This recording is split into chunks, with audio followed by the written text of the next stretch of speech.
we go, brownies. Here we go. Here we go, brownies. Here we go. Yeah, this for my dogs from the east to the west side. You rockin' brown and orange with me, baby. Let's ride. Represent the land, let them know. Tell them, here we go, brownies. Here we go. Yeah, here we go.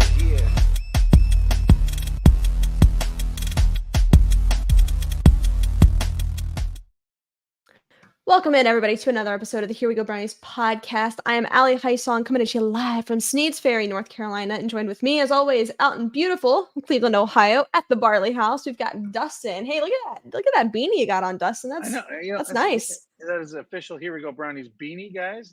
Hey, guess what, Allie? The sun came out in Cleveland today, so that's always a good thing, right? A little sunshine. You know how it is in Northeast Ohio. It's not always the most ideal winter conditions. You're aware of this. You grew up in this area. Actually, I went down to the Hartville market. I found out, talking to the folks, the Heisong name is known down in those parts. So somebody, I can't remember, played basketball. Hopefully good. Oh no, they're all good. Allie, I don't think anybody's ever said it. You know that Allie, she's terrible. I don't think I've ever heard that in my life. I'm sure a couple people have said it. No, but somebody played, and we can talk later about this, but they played you in high school. They knew the name because you guys played at the same level of high school, if that makes sense. East Canton, I think, is maybe. Oh yeah, we played them. We played them. I know. So you know the similarity. Well. They were close to your age, so it was like, hey, they're like, we know this. The Heisong daughters, they're really competitive. Yeah. Shocker. But that being your sister, of course. But no, it's been good. What a crazy Super Bowl, right? How about that? That was a little nuts. We've got, you know what? I'll tell you what, Dustin, for kind of the official kickoff of the off-season element to the show, we do have a lot to cover. There's a lot that went on in the Super Bowl, you know, whether it was overtime or some kind of questionable things here or there. We'll talk about that tonight, because what else do we have to talk about? So if you haven't joined in previously in our off-season shows, what we'd like to do is we tend to do position group breakdowns once a week. Last week we did the wide receivers, and really what we like to do is talk about how that team, or how that position group played during the past season, giving them a very honest grade. And I think that that's okay for us to do. We are not the show. You're not coming to this show to get you all pumped up to run through a wall. We are able to take off our orange and brown colored glasses, have a very real, open and honest conversation about the state of this team. And that's what we like to do. We want to keep it real. And with that, sometimes we can be a little critical. Totally okay. That's what the offseason is for. So we're going to do running backs tonight. Obviously that's going to be a tough one to talk about without Nick Chubb.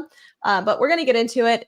So yeah, we'll have a lot of fun tonight and talk about that. But before we get into the fun, I want to start with something that's not so fun. And that is what happened today in Kansas City. Dustin, I don't know if you saw with what's going on there. They had their Super Bowl parade, and then they had quite an ugly situation there. There was an active shooter. Several people were injured, including children, and at least one dead right now. So that is horrific, absolutely and utterly horrific. So just before we even kick things off, just want to extend our thoughts and prayers to that community. That is something nobody should have to deal with. Well, and like, as you know, a couple years ago, I was able to go out to that playoff game, and Kansas City fans are some of the most hospitable, nice fans there are. And you're right. What a great day it was. And then unfortunately that was tempered with what happened afterwards in that parking garage.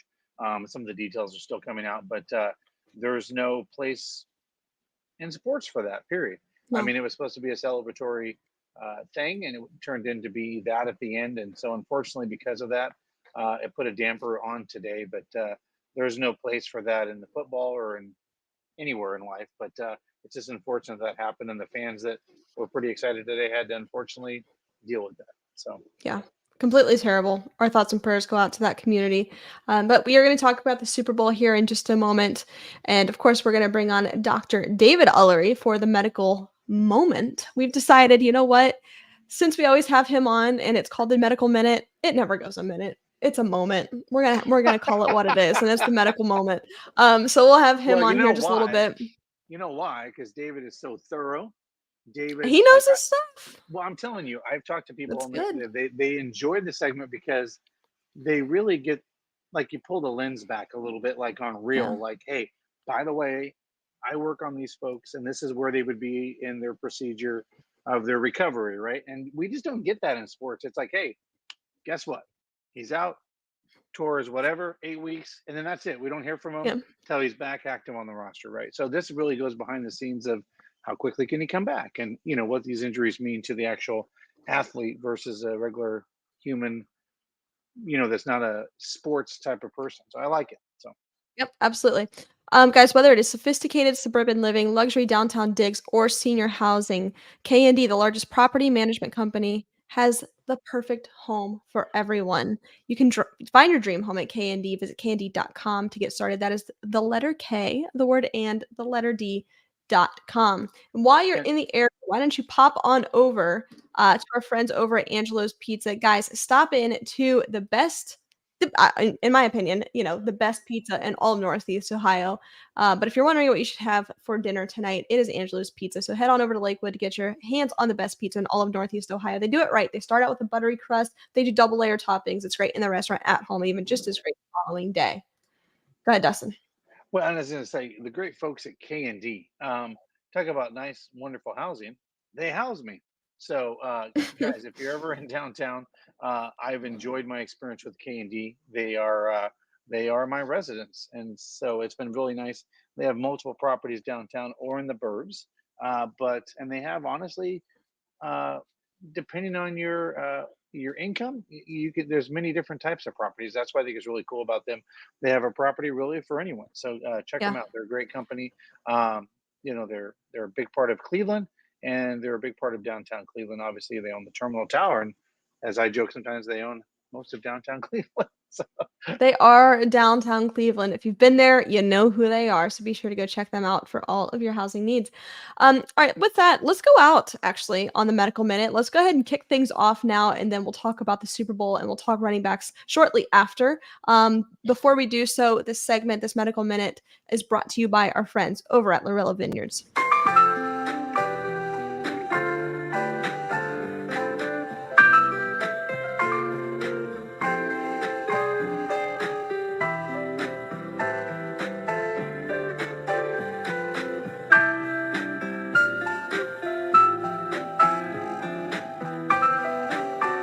Everybody, my name's Kim Lorello, and my husband and I, Larry, started Lorello Vineyards over 21 years ago.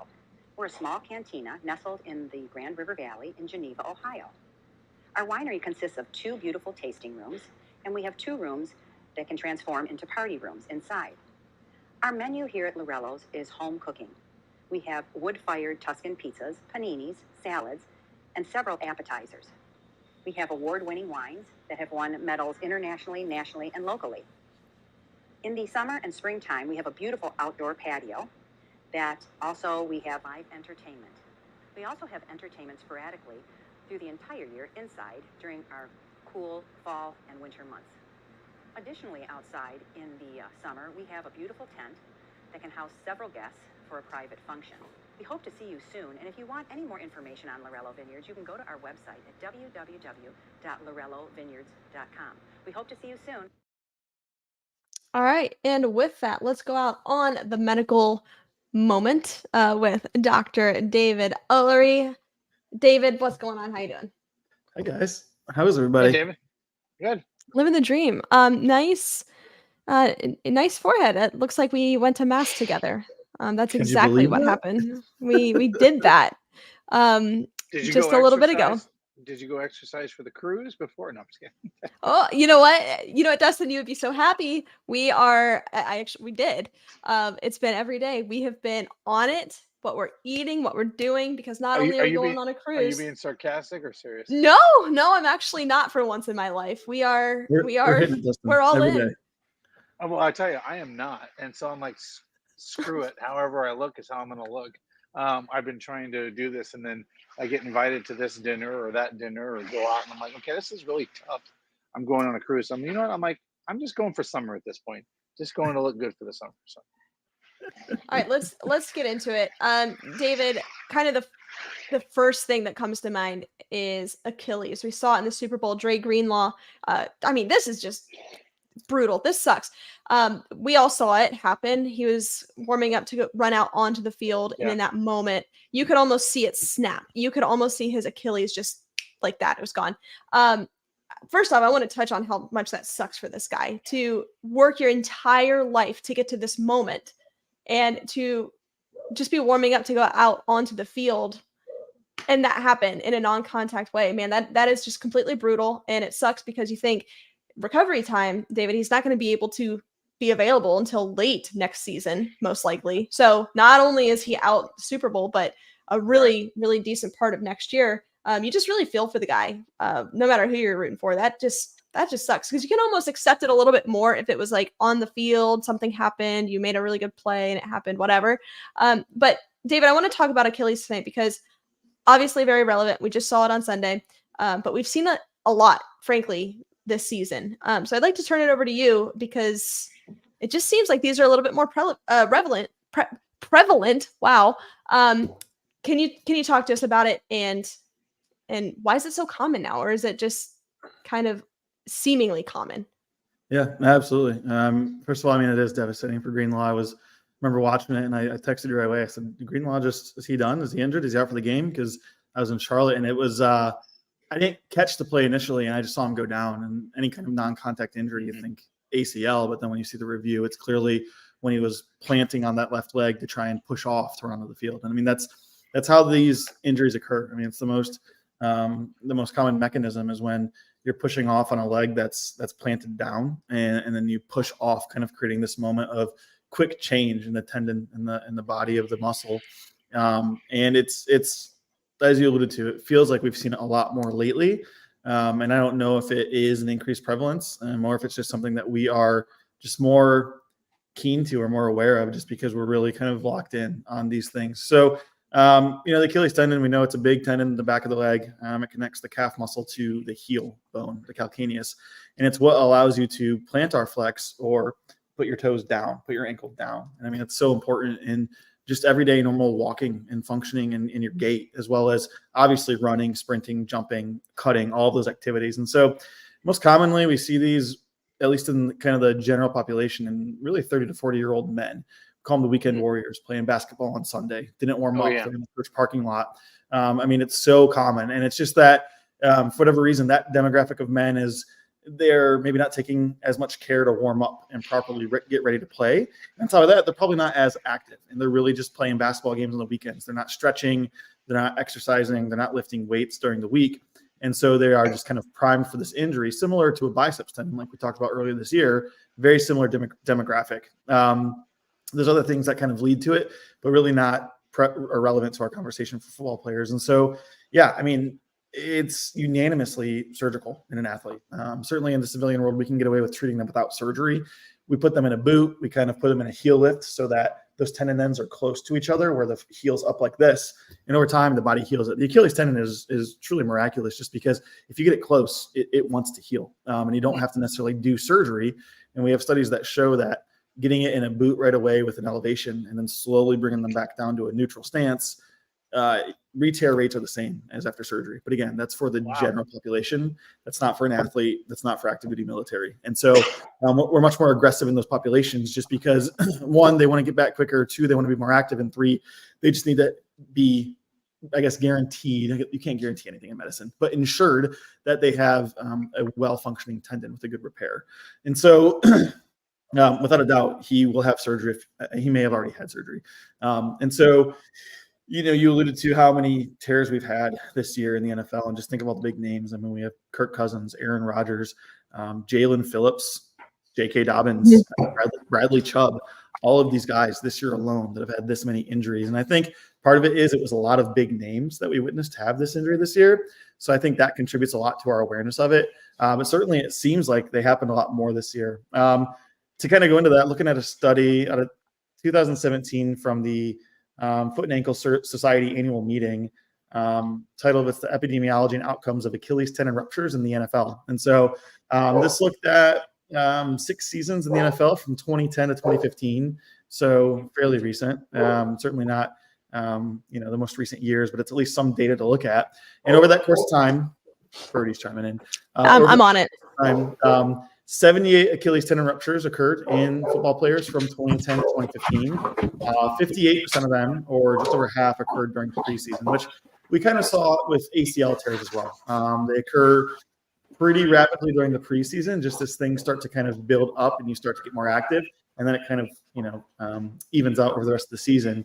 And so in this study, 26% of the people that had an injury, 26% of those players did never return to play in the NFL. Wow, that's a so quarter. 1 in 4. 1 in 4. Yeah. Yeah. Hey, there she is. See, it's matching. Sorry for the echo. I think I'm just talking loudly and picking up on her microphone. But yeah, so 1 in 4 NFL athletes who had an Achilles tendon rupture in that 5-year span did not return to playing. So again, not insignificant, similar to ACL tears. Those who did return took on average 9 months to recover. So like Ali said, for Dre Greenlaw, I mean, we're not looking at him potentially returning to play until October, November, December. And so there was a lot of talk about Aaron Rodgers and how he was trying to return on Christmas Eve. And it was this miraculous 3-month recovery after an Achilles repair. I think there was a lot of smoke and mirrors there. I don't know if he truly was ready. And I think it was more about him and his pride and ego saying, hey, I could have returned if I wanted to, but we didn't have to because we weren't going to make the playoffs. So there was no point in risking it. But I mean, truthfully, like, sure, he's a quarterback. He's not scrambling or running as much, and it wasn't his plant foot, so it's not as critical. But you're still an NFL athlete. Like, you're going to be chased down. You're going to be put in awkward positions. And I just don't think it would have truly been an advisable idea for him to return as early as that. And so realistically, on average, it's a 9-month recovery. So not unlike an ACL, maybe a little bit sooner. More data shows 4 to 6 month return. But again, that's kind of the standard general population. An NFL athlete takes a lot more than that. And so overall, across all positions, there was a net decrease in your power rating by 22%. And a decrease in approximate value of those players by 23% over 3 years after they did return. So even the 75% that returned to play over 3 years had another 25% decrease in their value. And as you can probably assume, the biggest decrease in production was seen by running backs. And so when a running back has a tear, they certainly have it has the biggest impact on that position. And so it can be, sorry, Ludo's getting in the garbage. It's just a madhouse here. It is. And we live in a zoo. It's a devastating injury, and we have a great surgery for it. And I know that we've seen players recover from it, but I mean, just all of those names that I listed off earlier, I think it was 6-7 names. There's a chance that 1 to 2 of those guys never play again. And obviously you don't wish that for anybody. That's crazy. But I mean, the most likely people that wouldn't play would be like a J.K. Dobbins or a Dre Greenlaw, this running back linebacker position that relies so heavily on acceleration, planting, and cutting. And so, of course, you hope that all of these guys make it back, but there's certainly a chance that at least 1 or 2 of these that I listed don't. So would you put those same people, like the receivers, in that same room? Yeah, I think so. I mean, they certainly have to cut speed. They have to cut and do all the riots. Okay. Yeah. That's just crazy. Like, that's just crazy. The fact that 2, like you said, 2. I mean, like 1 in 4 basically don't come back. I mean, that's really based on the percentages, which is crazy. But that was great information, David. I don't know if it's just like just us, David, because I watch games with you now or what, but it's almost like when these injuries happen, you can get on Twitter and everybody's saying, oh, we just saw his Achilles snap. Like, you could literally see it happen in real time. Like, I don't really ever remember that from before, but I think part of that lies in I'm watching these games with you. You can point it out. You can say that looked like this, but it's just I don't remember Achilles injuries being so, just dominating the league with just a high volume of injuries. When you go back, let's just say 10, 15, 20 years ago, injuries, you had, literal broken ankles, you had ACLs, things like that. Achilles just wasn't always on that list, or it seems to be. But maybe you hit the nail on the head that it just happened to a lot of more relevant names and big names the past few seasons. And that's why it's just resonating with us right now. Yeah. And David, so you bring up a good point. Like we talked on the previous episode, a lot of these athletes are just bigger. Excuse me as I sneeze. God bless you. they're bigger. I thought Donald Duck joined the podcast for a quick second. Enough out of you. It's enough out of this. That's enough out of High Song. But no, you brought up these guys are bigger, faster, stronger in the NFL now, right? So again, if I'm bigger, that's a lot more weight on that part of the body. Like I think there's probably going to be some studies that look as these guys get bigger, stronger, faster, is putting a lot more like the knees and all these things that aren't maybe used to having that much pressure put on them. Yeah, no, I mean, I agree. To some extent, yes. Bigger, faster, stronger athletes, similarly sized structures. However, I guess a slight difference I would say is that, the Achilles tendon is at least connected to a muscle, whereas like an ACL is not.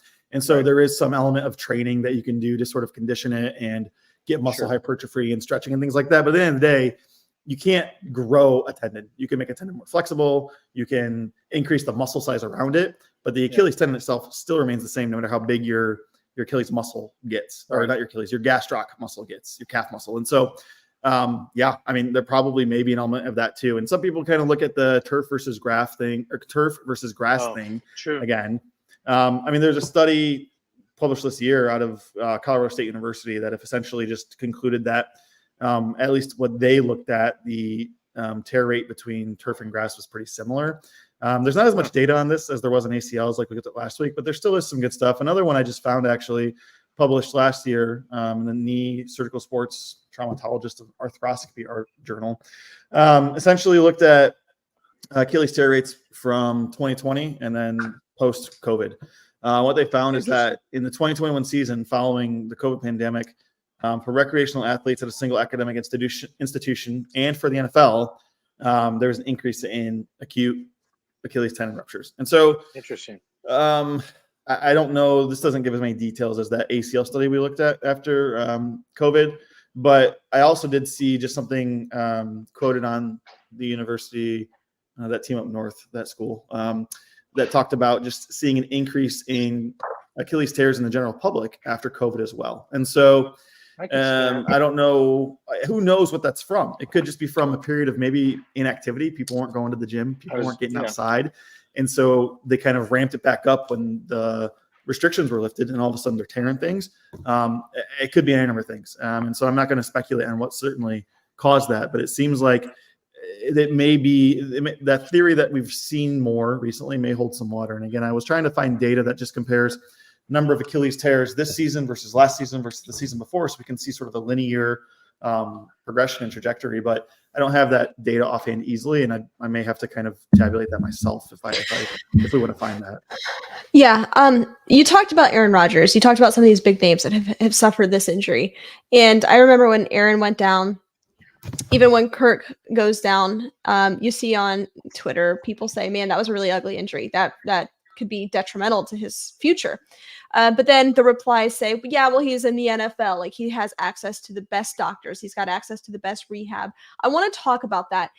Does that hold any merit? Can these athletes, because they do have access to such great facilities, great doctors, great everything, can they realistically get back on the field faster than if any of us could?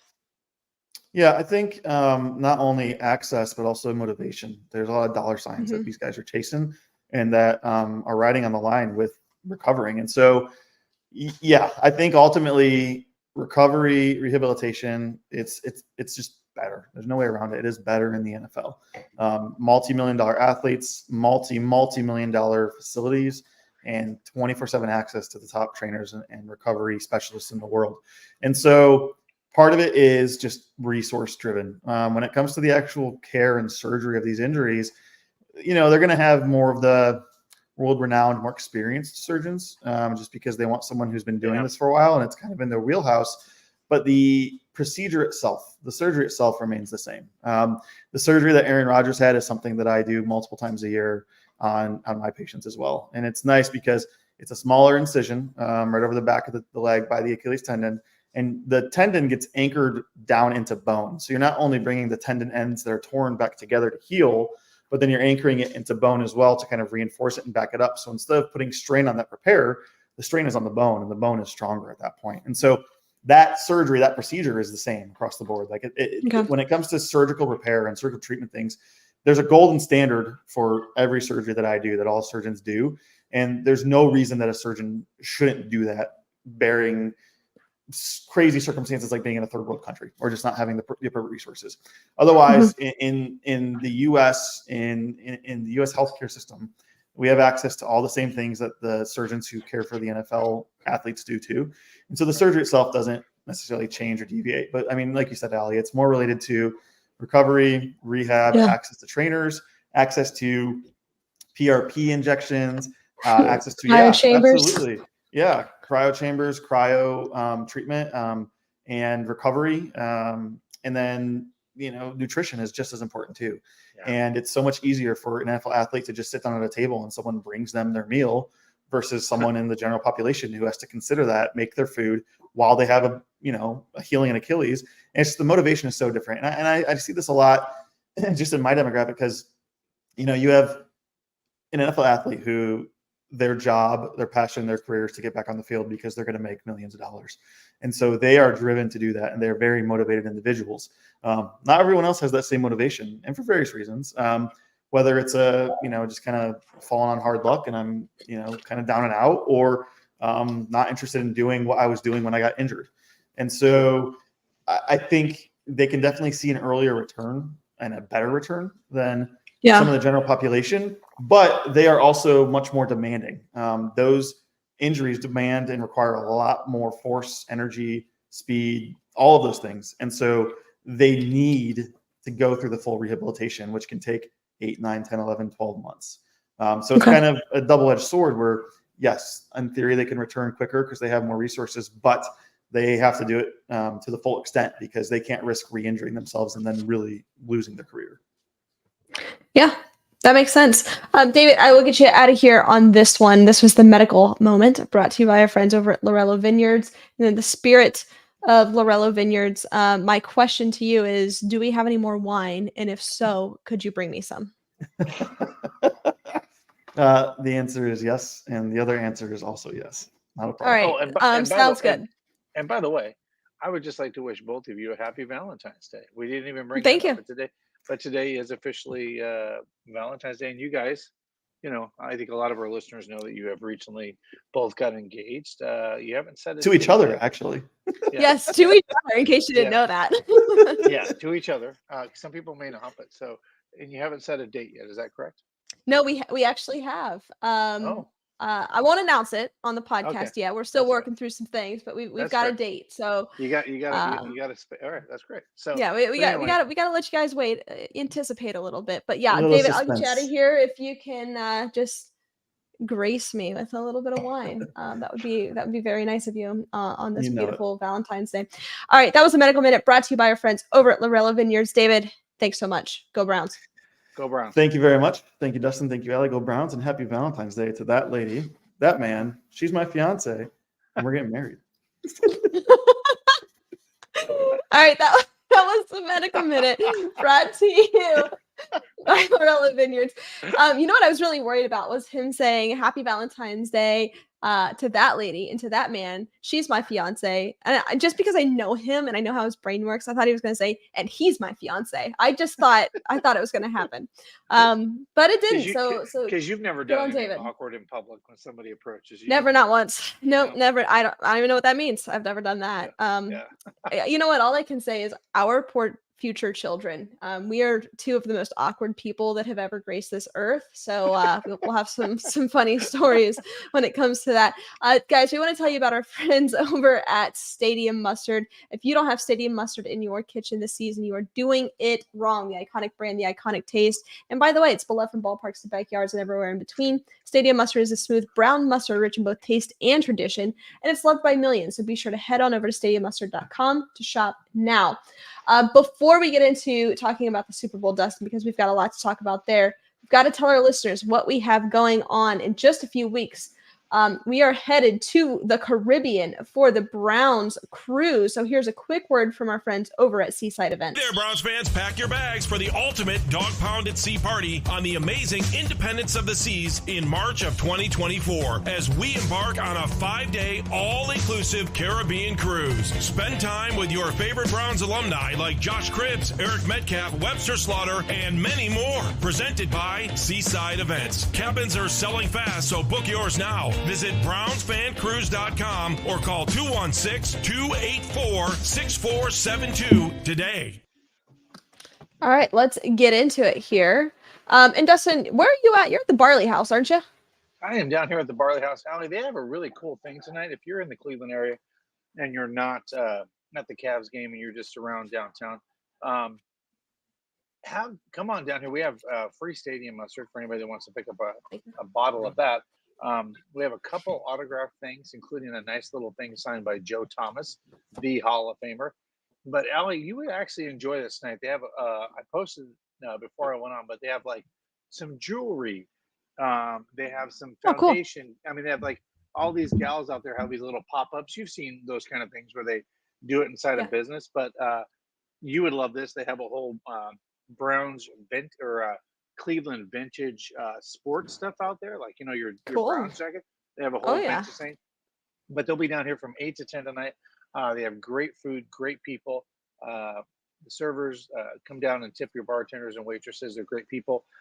It's just a fun place. And if you know what, by chance you're bored and sitting at the Cavs game and you tune into the Here We Go Brownies podcast, come down after the game. They'll be open. They got lots of drink specials for anybody that's downtown tonight after the Cavs game. Oh, well, there you have it. That sounds like a pretty good time. And you're talking about the Cleveland Cavaliers that are down currently by 10 in the second quarter, 46-36 in Cleveland against the Chicago Bulls. I know it. Tough loss the other day against the 76ers. But let's get into, tough game, but a fun one. Let's get into the Super Bowl. But before we do so, I just want to tell you about our friends over at Cleveland Furniture Company. Guys, if you're in the market for any furniture, whether it's a bed, recliner, a table, whatever you need, they've got it, and they can save you money. They buy in bulk direct from the factories. They are a true family-owned and operated business. They can save you money. So be sure to go check them out. And by the way, this next segment is brought to you from the couch. From the Couch is brought to you by the Cleveland Furniture Company. Let's get into it. Let's talk Super Bowl. A lot to unpack here. This was a riveting game. It was crazy down to the last second, quite literally in overtime. Just your overall thoughts. I lost. Did you? Oh, Allie, can I just tell you what my bet was? And you're going to be like, wow. Oh, gosh. Here was what my was bet. it? My bet was the Niners to win. Okay. And in my theory, like this was going to pay, we're talking a good sum of money. You ready? Okay. I did a parlay, right? Just put a little money down. See how Christian McCaffrey, first touchdown. Dean, check. Got that one. Patrick Mahomes has to pass more than 259 yards. Check. Ding. Ding. Easy. Right. The over has to be whatever the over was. If the Niners, or if the Chiefs score a field goal there, the ball goes then back, as we know, to the Niners. Niners score a touchdown. I get the over. I cover everything. Let's just say it paid a pretty big, huge chunk of money. And I was like, there they are. That's what the Chiefs do. You give That's them just 10 what they seconds, do. okay. You know what? They are. It's like, well, first off, I want to just say we don't have sports betting here where we live. So I cannot partake in such activities. However, I would love to because I think it'd be fun. And I think we'd be decent at it. But cannot partake in such activities. Second of all, this Kansas City Chiefs, led by Patrick Mahomes. I'm not going to sit here and say in a down year, and I'm not going to say he is the next Tom Brady because, you can't. I'm not going to do that. I'm not going to. I'm just not going to do that today. Here's the truth: he's not even Joe Montana yet. Not yet.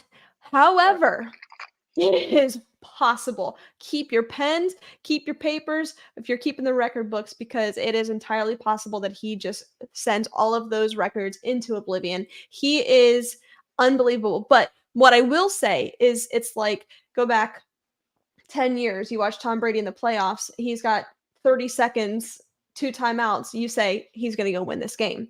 When you watch Patrick Mahomes Same thing. get the ball in overtime, you say the same thing. He's going to go win this game.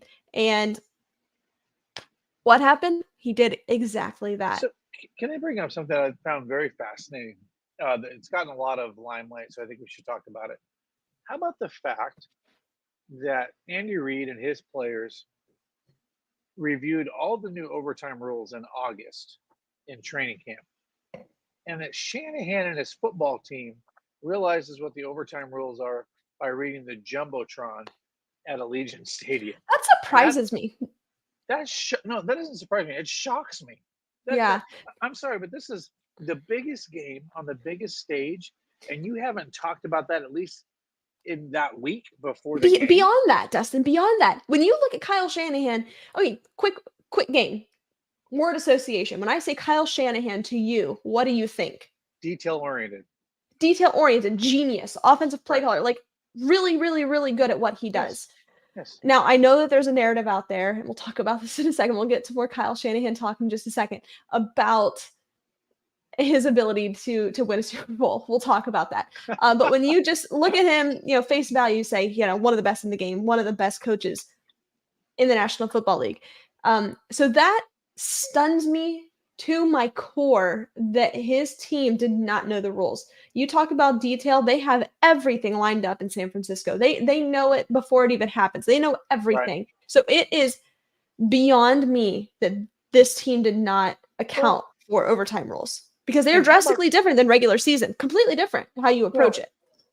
And let's just double down on this.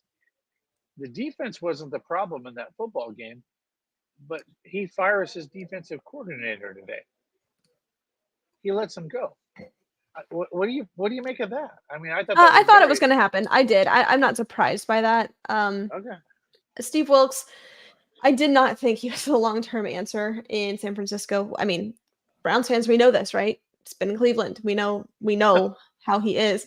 So I'm not entirely surprised to see that. In fact, I expected to see that move.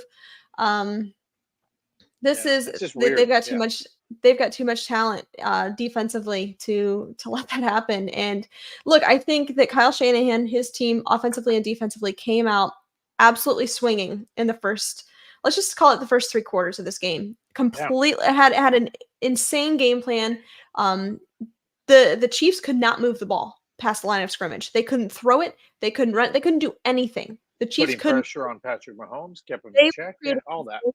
And I text David and I said they are absolutely dominating the line of scrimmage. I mean, the Chiefs defensive line was embarrassed. Now, after the half, Chiefs come out. Third quarter is what the third quarter was. But the quarter, Patrick Mahomes did what he does, and it was an entirely different ball game. It was like the Niners defense was so gassed that they could not even function. Right. That's true. I don't know. It's just I'm surprised. I am just surprised. So with that, let's talk a little bit about Kyle Shanahan. There's this narrative that he can't close out the big game. He can't win the Super Bowl. We saw the comeback that Tom Brady had against him during his time in Atlanta. He goes to San Francisco, has a similar situation against the Chiefs a couple years ago where he had a double-digit lead. They come back, they win, and it happened again. So there's this narrative floating around about Kyle Shanahan, can he win the game? I tend to believe that it's a little bit of a lazy narrative. I don't love it because let's just say that the Cleveland Browns were in the market for a head coach and he's available. I think everybody and their brother is saying he needs to come to Cleveland. You want that regular season success. You need that regular season success to get you to where you go. So, once you get to the game, that's an entirely different story. But years and years, let's just look at the past 10 years, his resume. I mean, he gets his teams there. So, I both sides to it. I totally see both sides to it. I do. But what do you think? I mean, do you think that he kind of chokes in those moments, or do you think that he just gets outplayed? Because you're going up against Patrick Mahomes and the Chiefs. It's like playing Tom Brady in his prime. Right. If he was going up against any other team, I mean, we did beat the Niners this year. But what's interesting about him, he's very much like Kevin Stefanski. Like, they didn't have at times this season. They weren't the best football team out there. The Niners went through their own issues like the Chiefs did, and he kind of got them through that moment, kind of like Andy Reid did, right? But Yeah, I mean, it's a buzzsaw in my opinion. When you have to go up against Patrick Mahomes, and by the way, this will probably go down as the best defense that Patrick Mahomes has ever had. So not only that, you have to do it with Patrick Mahomes, you have to do it with a really damn good defense in Kansas City. So that's a tough out. I'm sorry, that's just a tough out for anybody. Yeah. I don't care. I mean, look what happened to the Ravens, right? I mean, look at. I mean, you can just look at these other teams that were destined. A lot of people, I think, before the season started, was saying, "Yep, this is the Ravens' year. Yep, they're going to be in the Super Bowl." And guess what? Not so fast. That didn't happen, Yeah. right? So when you look at the big narrative, it's really Patrick Mahomes is the X factor. So anytime you have to get through the playoffs through him, it's always going to be that way. And I've even said this, and I know this is the exact reason that the Cleveland Browns went out and got Deshaun Watson, because they at least want to see someone, if Deshaun gets to that potential, to that level, to be able to, you know, basically go tit for tat for him in a football game, right? Because if you have to go through Kansas City, you want somebody that's going to be able to play at that near that level. Because if not, he's a game manager and he's in trouble, right? He's just not going to get past Patrick Mahomes. It's just, unfortunately, I mean, think about it. There's only one quarterback. His name's Eli Manning. That during the entire time of Tom Brady, I mean, if it wasn't for Eli Manning, Tom Brady would have 9 Super Bowl trophies. 9. Two quarterbacks, you mean? Two quarterbacks. Eli Manning and Oh, and may Peyton. I Yeah. remind you of no. Nick Foles Oh, that's being right. the Nick other. Foles.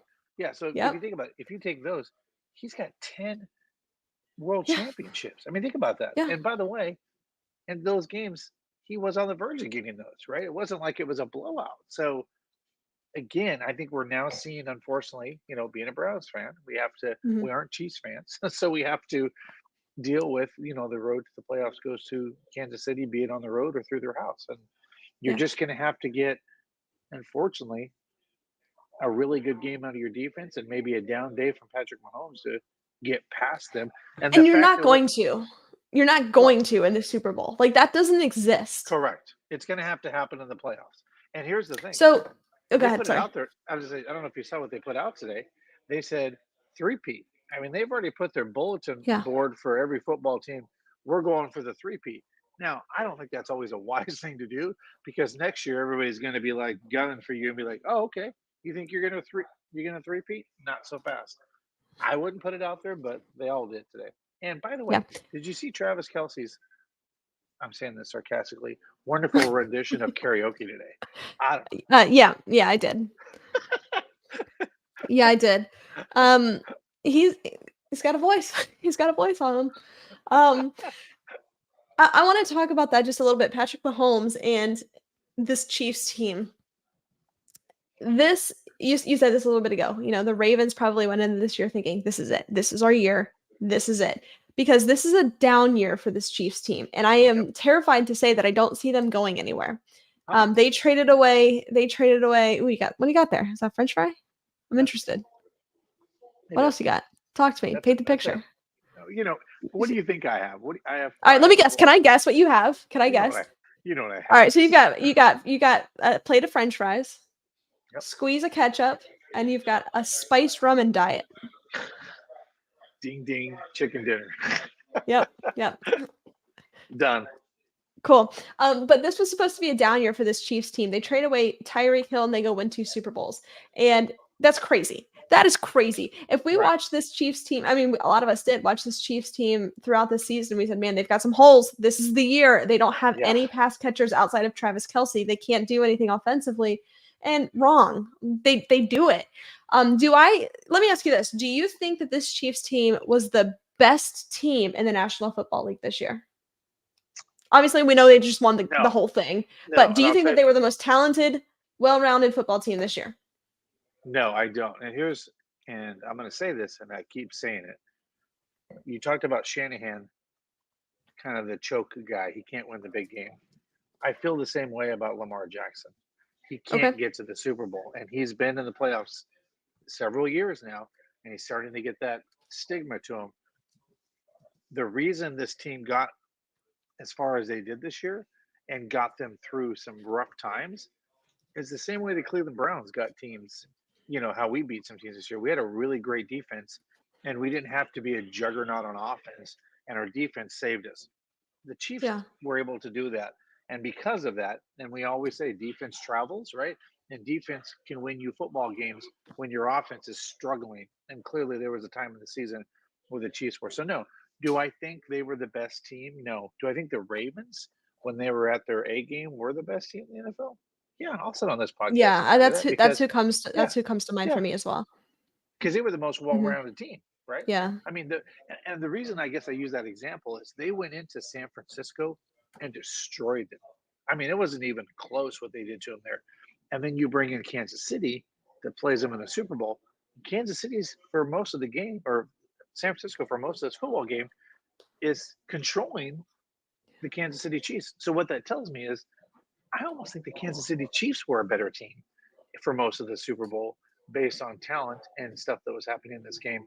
And the X factor goes back to Patrick Mahomes. He's always going to be the difference when you play this football team because he's the one that's better than every other Yeah. quarterback in the NFL, right? Like, you hear the top of the mountain, Patrick Mahomes is on the top of the mountain, and then all the other quarterbacks lay underneath that mountain because he literally can change a football game by himself. So before I want to answer one of George's questions here, he asked a good one. We'll get to that in just a second, but I want to talk about Patrick Mahomes just a little bit longer.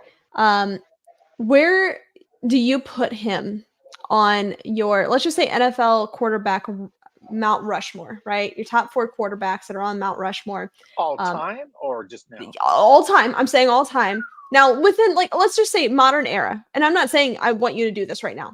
This Okay. is something for another show where you name your Yeah. guys. But personally, I don't have Patrick Mahomes on there yet. But is it realistic for us to say, obviously we know that we're watching greatness. We understand he's a very special player, that within the next few years, he cements himself as a Mount Rushmore type of player for the NFL. Like top 5 of all time, basically.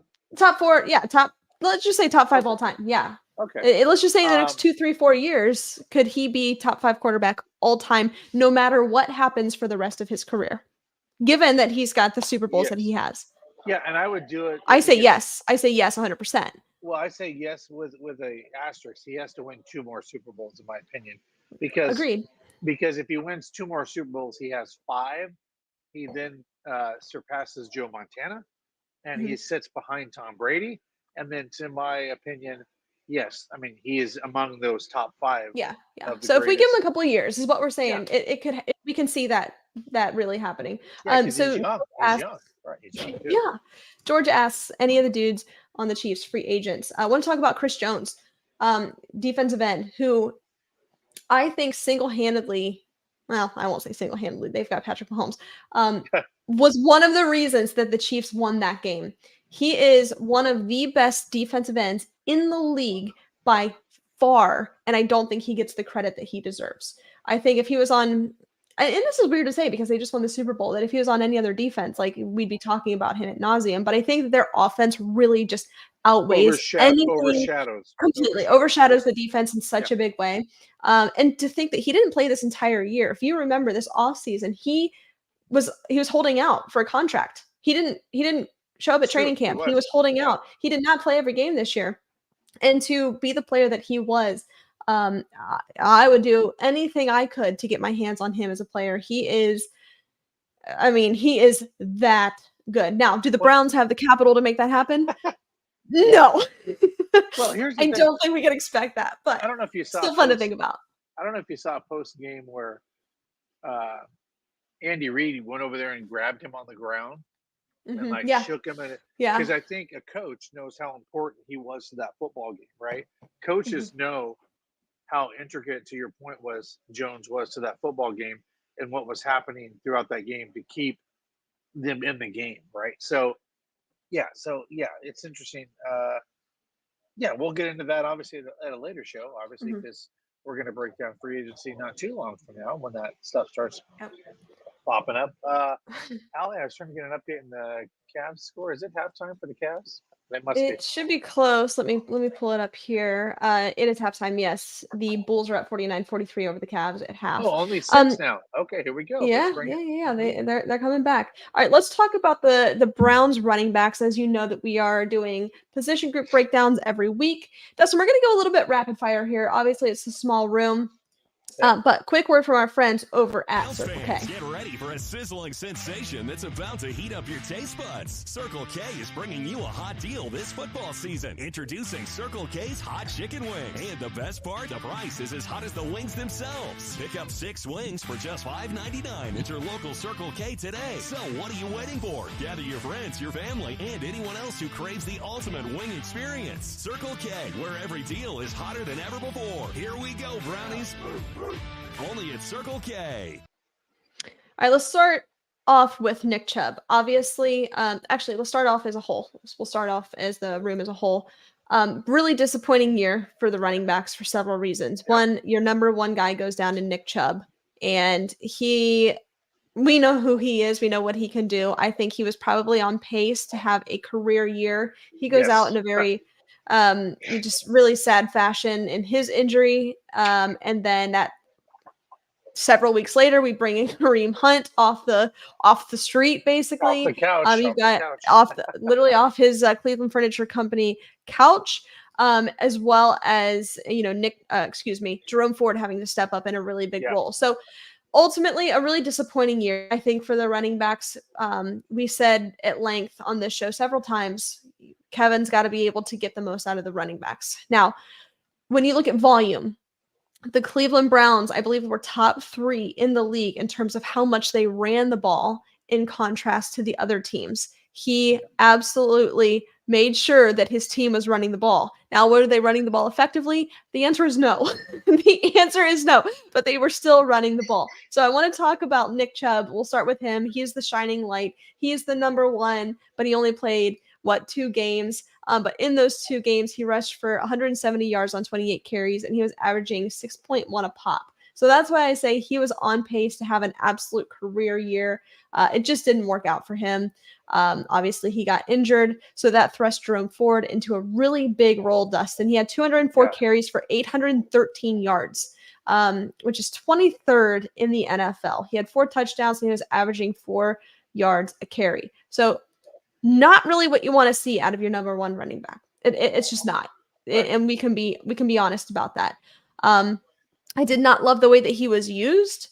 And maybe that is, guys, we can have an open and honest conversation here. I know we all love Stump Mitchell, but maybe that is a reason that he's no longer with this team. We couldn't optimize and maximize these players and putting them in a good position to be successful.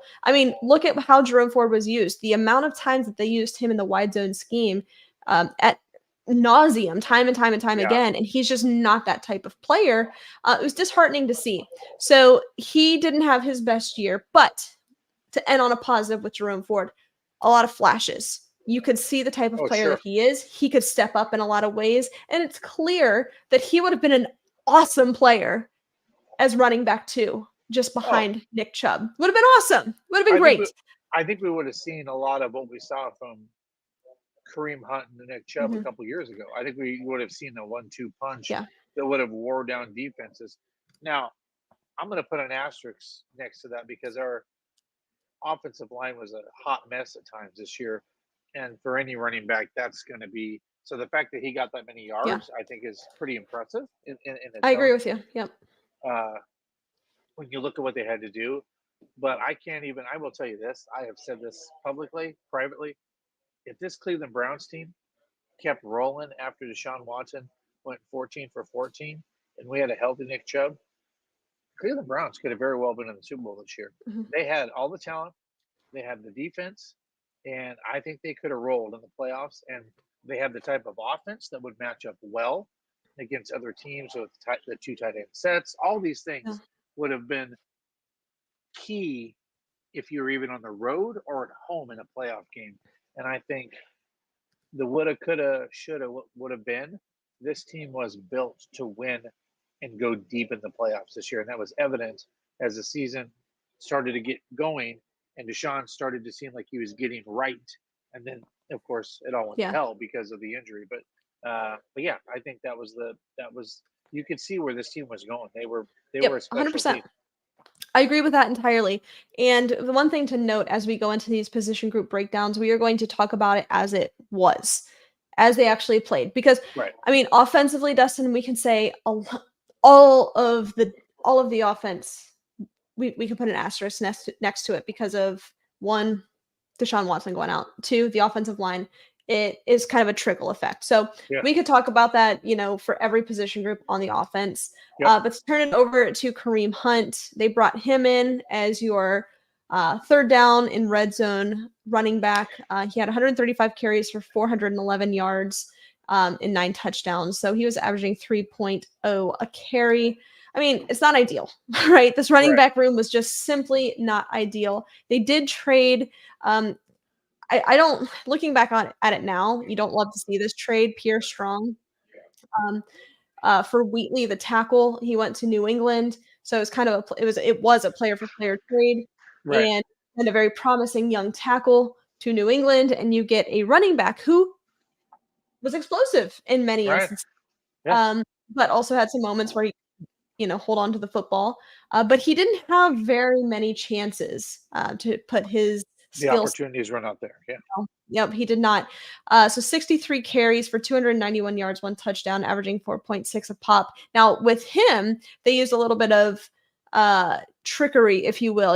They'd send him into orbit motion. They would send him into, you'd see him on jet sweeps. You'd see him on those reverse trick plays. You'd see him in those different setups. So Right.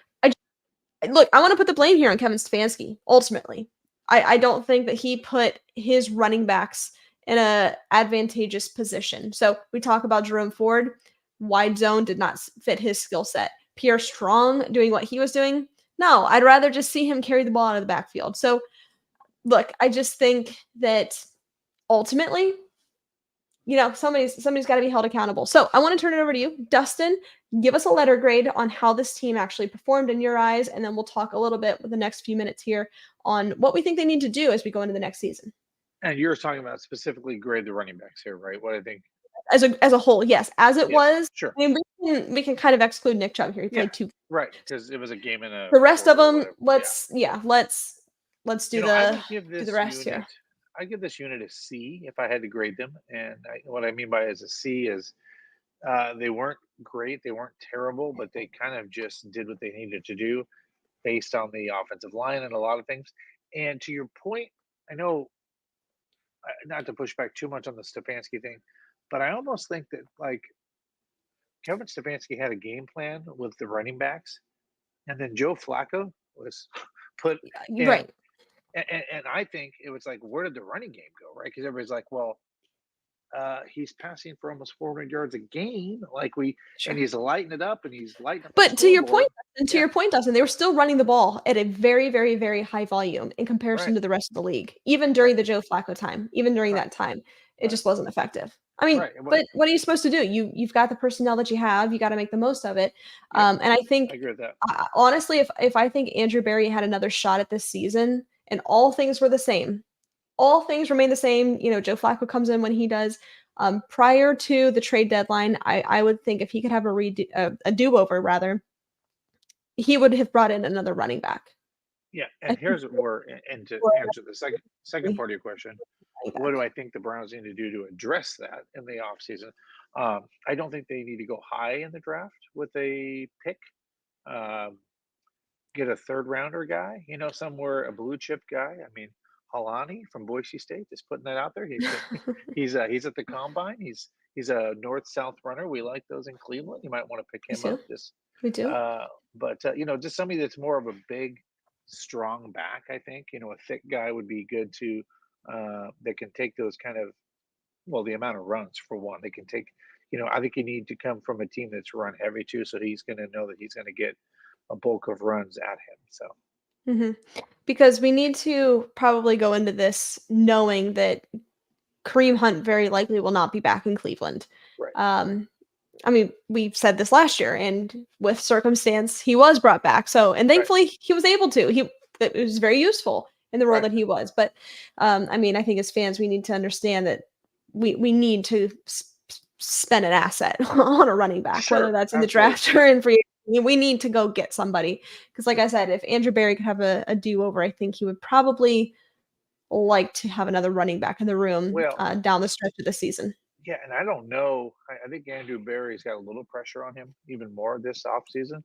And what I mean Hmm. by that is this is the last year of the Browns not having a first round draft pick. Hmm. After this year, they'll have all their picks back.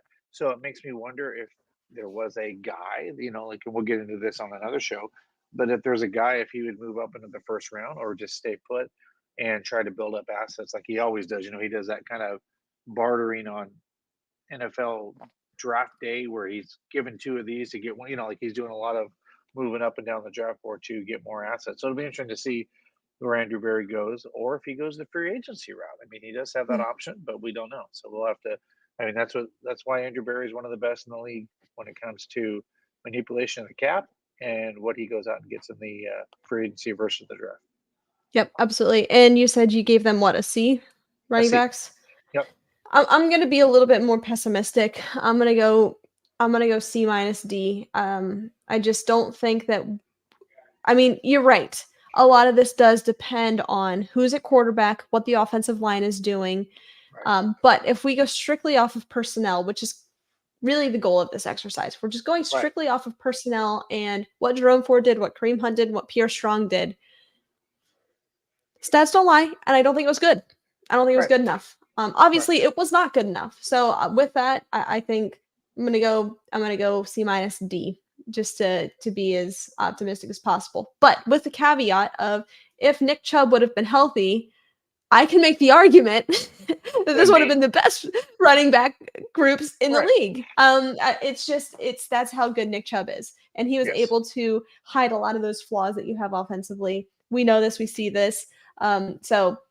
But if we're talking face value, what this running back room was, that's the grade that I'm going to Right. give it. It is what it is, and that's what we It were is dealt what this it is. season. Yeah. Yeah, I mean, truly, it is what it is. All right, Dustin, as we wrap up, why don't you tell our listeners what we've got going on in March? Just a few weeks here. We're headed down to the Caribbean. Oh, Allie, March 11th, we're heading down to Miami to go on the Browns fan cruise with over 16 former Browns alumni and legends, guys. Go to brownsfancruise.com. Be spontaneous. Go out there, get a cruise, take your friends. Go, if you're single and you want to just go meet some wonderful people, it's a great time to go hang out with some Browns fans and other people on the ship. So it's a big ship. It's the uh, Royal ship, which is a great ship in their line. So just come and join us, brownsfancruise.com. Yeah, there you go. And there you have it. Dustin, any closing thoughts as we wrap up on a beautiful Wednesday evening? 7:49 in the third quarter. The Cavs are only down by 3. That's good. Oh, things you I'm love to see. excited. I would have been there tonight, Allie. I'm just full disclosure if we didn't have our podcast, but we're Wednesday night at 8, so we got to, make sure we're here. But I'd be at the Cavs game if there wasn't a. What do you think you gonna get season tickets next year? Okay, no, because I already have season tickets to the Browns. I'm not independently wealthy, but if I was, I would have tickets to the Guardians and the Cavs. You like that? If I was independently wealthy, I would, just have tickets to everything. I will tell you this: I did enjoy the Monsters game, guys. If you're ever in Cleveland, it's affordable, it's fun. It's the Columbus Blue Jackets. It's their kind of league that goes up and down with players. It was fun. I saw a fight or two.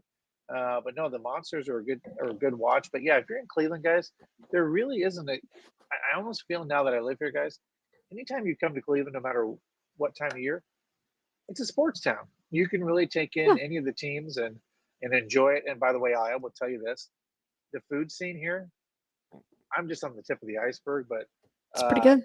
With Lint and all that, I'm going to really mispronounce this, but it's like a Polish kind of Danish donut is special to Lint with the Polish people. It's called the Patski. Okay. The Patski. Yeah. You know what I'm talking about? That happened yesterday. It was a huge deal here in Cleveland. All the media went to this one bakery where people waited in line for hours to get this fresh, deep fried dough that was like, so it's interesting. The food scene here is amazing. So So we've got a good friend of the program, Paul Jameson, on tonight, Dustin. Hey, For those Paul. of you that remember, Paul and I got the podcast started several years ago at this point. So Paul, thanks for hopping on. We appreciate it. But Dustin, I'll tell you what, you're right. Cleveland, it's a good time. Nothing but sports all the time, nothing but good food all the time, and I will actually be there tomorrow. I'm flying into Cleveland. I am going wedding dress shopping this weekend. So I'm flying into Cleveland, but driving straight to Columbus. So I will not be I there was for gonna say very long. I was like, we gotta. No, I'll only be there. Actually, I've got we've got a funeral we've got to get to tomorrow. So that's in sad news, but great uncle died, so we got to go to that. But then after that, going straight down to Columbus, doing some wedding dress shopping and some wedding prep. But I'll be in So the you're great meeting state of your Ohio sister. tomorrow. You're meeting your sister and your mom and doing that whole thing. Okay, Oh that'll be yeah. fun. Oh yeah. That'll be fun. Yep. Yeah. Back in the day, Paul, we were talking about Baker Mayfield and what was going on with him, and Dustin would call in. And never forget, Dustin. Hey, I've got sources. I know exactly who the next coach of the Cleveland Browns is going to be. It's going to be Josh McDaniels. Josh I know. McDaniels, and I promise you, it's going to happen. If I'm wrong, and I said, all right, fine, let's book it, and he was wrong. It was Kevin Stefanski, and guess what? Kevin Stefanski is still the coach of the Cleveland Browns. And you know what else he is? It wasn't. Two-time coach of the year. It wasn't Josh. It wasn't Kevin Stefanski. Remember, it was. It wasn't because they brought in the other guy, and then he was the runner-up. I don't think they brought in somebody else, if I remember right. No. That was Kevin Stefanski. It was Stefanski. It was Stefanski that was the runner-up the year before to be the. Yes, that's correct. It was Frank Kitchens the year prior. So that was those were the lean years for the Cleveland Browns. But guys, thank you for tuning in. We appreciate you. Stay safe, stay healthy, and as always, Browns fans, go Browns. Go Browns.